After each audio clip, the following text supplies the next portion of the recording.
खबर यूपी के झांसी से है, जहां नगर निगम के एक सफाई हवलदार की कल रात अचानक हालत बिगड़ जाने से उसे उपचार के लिए जिला अस्पताल में दाखिल कराया गया है।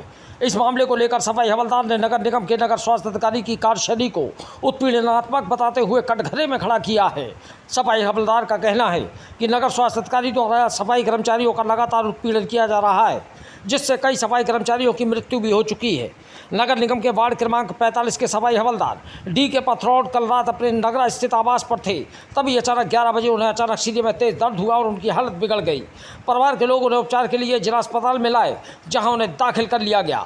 डी के का कहना है कि नगर निगम के नगर स्वास्थ्य अधिकारी द्वारा लगातार सफाई कर्मचारियों का भुगतान आदि को रोककर उत्पीड़न तथा शोषण किया जा रहा है, जिसके कारण कई सफाई कर्मचारियों की मृत्यु हो गई है। उत्तर प्रदेशीय सफाई मजदूर संघ के जिलाध्यक्ष के घर में भी कई सदस्य कलवित हो गए हैं। सफाई हवलदार के अनुसार नगर निगम के स्वास्थ्य अधिकारी द्वारा उनसे उनका वार्ड भी छीना जा रहा है। इसके अलावा उन्हें भुगतान के लिए लगातार परेशान किया जा रहा है। इस मामले को लेकर तथा सफाई कर्मचारियों की समस्याओं को लेकर उन्होंने आज से आमरण अनशन की घोषणा की थी। यही सब वह रात में सोच रहे थे कि तभी अचानक उनकी हालत बिगड़ गई।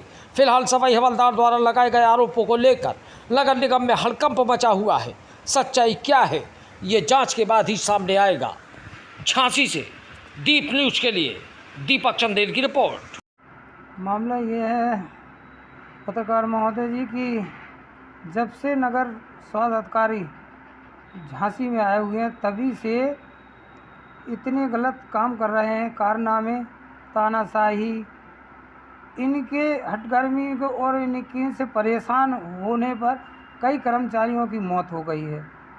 एक अभी पूर्व में अशोक ब्याल जी के घर में उनका दामान ख़त्म हुआ, उन्होंने उन्हें परेशान किया, उनका भुगतान रोका। फिर उनका लड़का ख़त्म हुआ, भतीजा अशोक ब्याल जी का, उनको भी उन्होंने अभी तक कोई कार्रवाई नहीं हुई। फिर उनका एक भतीजा और ख़त्म हुआ, राजेश नाम का। तो ऐसे चलते उन्होंने इतनी लापरवाही, तानाशाही कर के आखिर उनकी माँ चक्कर लगाती रही। नगर निगम के चक्कर लगाते वो बीमार पड़ गई, एकदम सदमे में आ गई और उसने भी अपने प्राण दे दिए। आज तक नगर स्वास्थ्य अधिकारी किसी भी सफाई कर्मचारी के घर पर या कोई भी अधिकारी कर्मचारी, ऑफिस का तो कोई भी एक कर्मचारी मर जाता है तो कंडोलेंस हो जाती है, पूरा ऑफिस बंद हो जाता, परंतु सफाई कर्मचारी कोई मरता है या कोई सफाई कर्मचारी संगठन का वो मरता है, नेता मरता है, आज तक ना ही कंडोलेंस हुई है, ना ही सफाई कर्मचारियों को छुट्टी देने का आदेश हुआ है, ना ही कोई भी अधिकारी उनके सहानुभूति के लिए उनके दरवाजे जाता है। आपके साथ क्या हुआ? मेरे साथ भी यही हुआ कि मैंने इन सारी मांगें उठाई, आवाज़ उठाई कर्मचारी के हित में और भी समस्याओं का समाधान करने के लिए। तो मुझे कई बार धमकी दे चुकी, मैं नौकरी नहीं करने दूंगा। और अभी पूर्व में मेरी बेटी की शादी थी अगले माह, जबकि सबको निमंत्रण कार्ड था, सब अधिकारियों को मालूम है। मैंने EL छुट्टी लगाई थी अपनी बेटी की शादी में 23 तारीख, 10 तारीख से लेकर के मैंने 13 तारीख से लेकर के 23 तारीख तक, यानी कि 10 दिन छुट्टी लगाई मैंने। 23 तारीख में ज्वाइनिंग की,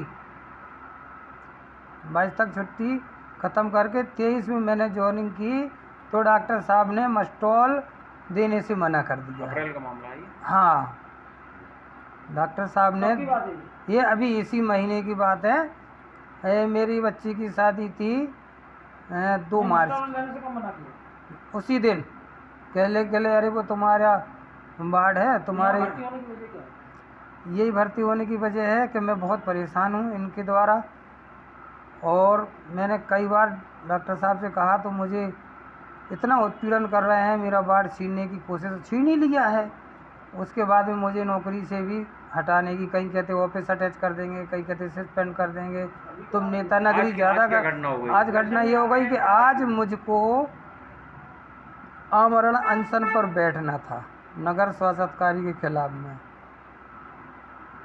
अचानक में सोचते रात्रि में 11 बजे मुझे एकदम झटका लगा, पसीना आया, सीने में दर्द हुआ, हाँफनी आने लगी, बेहोशी आ गई। मेरे बच्चे उठा के मुझे हल्के गाड़ी में लाए, यहाँ पर भर्ती कराया।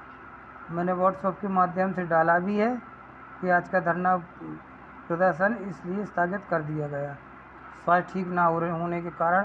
पत्रकार बंधुओं, मेरी आप लोगों से भी यही विनती है, यदि मुझे इस पीरियड में कुछ हो जाए तो इसके जिम्मेवार, मेरी मौत के जिम्मेवार नगर स्वास्थ्य अधिकारी धीरेन्द्र गुप्ता जी होंगे। और मेरी लाश अगर बाई चांस कभी भी मेरे साथ घटना घटती है तो नगर निगम में उन्हीं के ऑफिस के सामने जलाई जाए।